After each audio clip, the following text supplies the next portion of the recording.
Hello and welcome to अपना sir. So last lecture में हमने समझा था स्टैटिस्टिकल फंक्शंस। आज का डिस्कशन स्टार्ट करते हैं टेक्स्ट फंक्शंस के साथ। सो मैं रेंडम यहाँ पे एक टेक्स्ट ले रहा हूँ। लेट्स से अपना सर में यहाँ पे दो डिफरेंट सेल्स भी ले रहा हूँ। पहला फंक्शन जो आता है वो आता है कनकैट का। सो मैं कनकैट फंक्शन यूज़ कर रहा हूँ। अब इससे होगा क्या, अगर मैं रेंज पास कर रहा हूँ दो सेल्स की, बेसिकली वो कनकैटिनेट होकर मुझे आंसर मिलेगा। तो पहली स्ट्रिंग अपना थी, दूसरी स्ट्रिंग सर थी। जब मैं उनको कनकैटिनेट कर रहा हूँ, दोनों स्ट्रिंग्स मिलके बेसिकली अपना सर जो है वो आंसर आ रहा है। और दूसरा फंक्शन आ रहा है कनकैटिनेट का। कनकैटिनेट बेसिकली एक अलग फंक्शन है जो कि ओल्डर वर्जन में ज़्यादा यूज़ होती है। कनकैट जो है वो लेटेस्ट फंक्शन है। अब कनकैटिनेट की कुछ लिमिटेशंस थी, उसी वजह से कनकैट फंक्शन जो है वो एग्जिस्टेंस में आया। अब वो लिमिटेशंस देख रहे हैं, लेट्स से। अब वो लिमिटेशंस क्या थी, कनकैटिनेट फंक्शन में हम रेंज का यूज़ नहीं कर सकते थे। अब यहाँ पे अगर मैं रेंज पास करूँ तो आप देख पा रहे होंगे बेसिकली वो कनकैट हो ही नहीं रहा। इज इट इज़ आंसर हमें मिल रहा है, अपना एक सेल पे मिल रहा है और सर दूसरी सेल पे मिल रहा है। कैट फंक्शन जो है वो यूज़ कैसे होता था, वहाँ पे बेसिकली हम वन बाय वन जो है रेफरेंस पास कर रहे थे।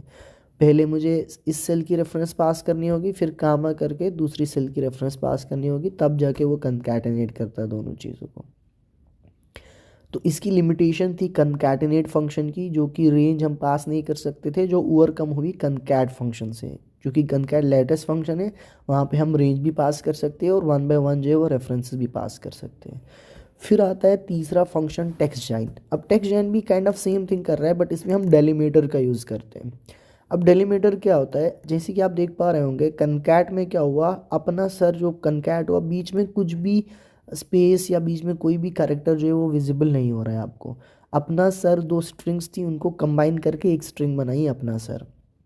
अब टेक्स्ट जॉइन से क्या होगा, डिलीमीटर का हम यूज़ कर सकते हैं। सपोज़ मुझे अपना और सर के बीच में ब्लैंक स्पेस चाहिए, तो मैं क्या करूँगा, डेलीमीटर में एक ब्लैंक स्पेस पास करूँगा, डबल कोट्स के बीच में बेसिकली ब्लैंक स्पेस रखूँगा।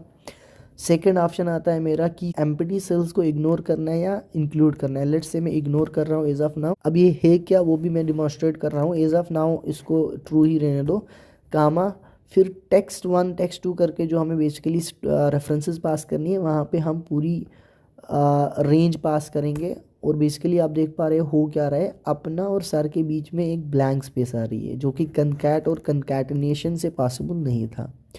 अब it's not only about blank space, whatever character we want we'll gain at that particular thing. let's say at the rate का मैं यूज़ कर रहा हूँ, तो अब अपना और सर के बीच में एट द रेट जो है वो बेसिकली विजिबल होगा।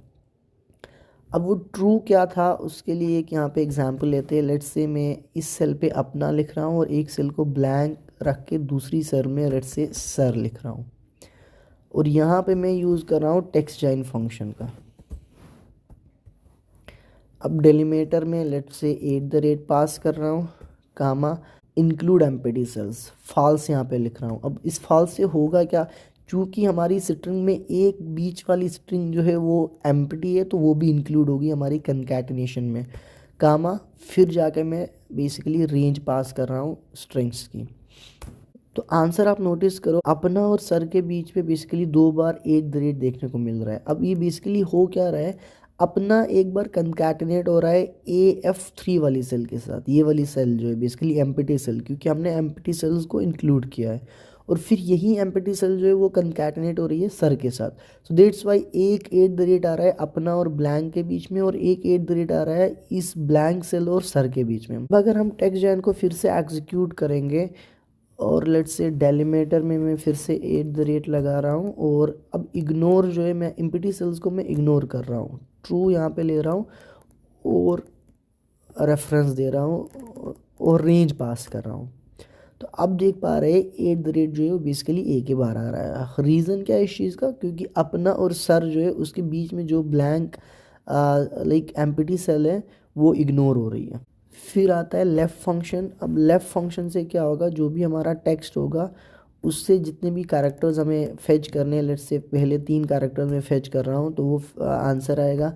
और अगर मैं राइट फंक्शन का यूज़ करूँगा, लेट्स से राइट से मुझे दो कैरेक्टर्स चाहिए, तो वो बेसिकली आंसर होगा। फिर आता है मिड फंक्शन। सो हम मिड फंक्शन को एग्जीक्यूट करेंगे। मिड फंक्शन से होता क्या है, बेसिकली जो भी हम स्ट्रिंग ले रहे हैं उसके मिडल की सब स्ट्रिंग जो है वो फैच कर सकते हैं। सपोज़ अभी रेफरेंस में यहाँ पे दे रहा हूँ AB3 की कामा स्टार्ट नंबर। अब इसमें कहाँ से मुझे सब स्ट्रिंग स्टार्ट करनी है, लेट्स से सेकेंड लेटर से मुझे स्टार्ट करनी है जो कि P से स्ट्रिंग स्टार्ट होगी, और वहाँ से मुझे 2 कैरेक्टर्स चाहिए। सो बेसिकली P और N जो है वो मुझे आंसर चाहिए, तो आंसर P और N यहाँ पे मिल रहा है। फिर आती है लेंथ फंक्शन। लेंथ फंक्शन के लिए हम लेंथ कैलकुलेट करेंगे, तो उस स्ट्रिंग की जितनी भी लेंथ होगी बेसिकली वो हमें आंसर होगा।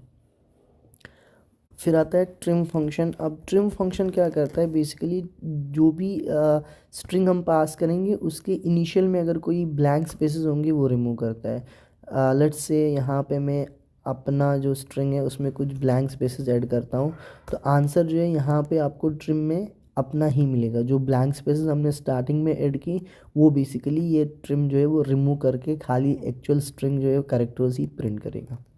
आज के लिए इतना काफ़ी है, मिलते हैं अगली वीडियो में। तब तक के लिए ध्यान रखें अपना, और अपना सर चैनल को सब्सक्राइब करें ताकि नई वीडियो की नोटिफिकेशन आपको मिलती रहे।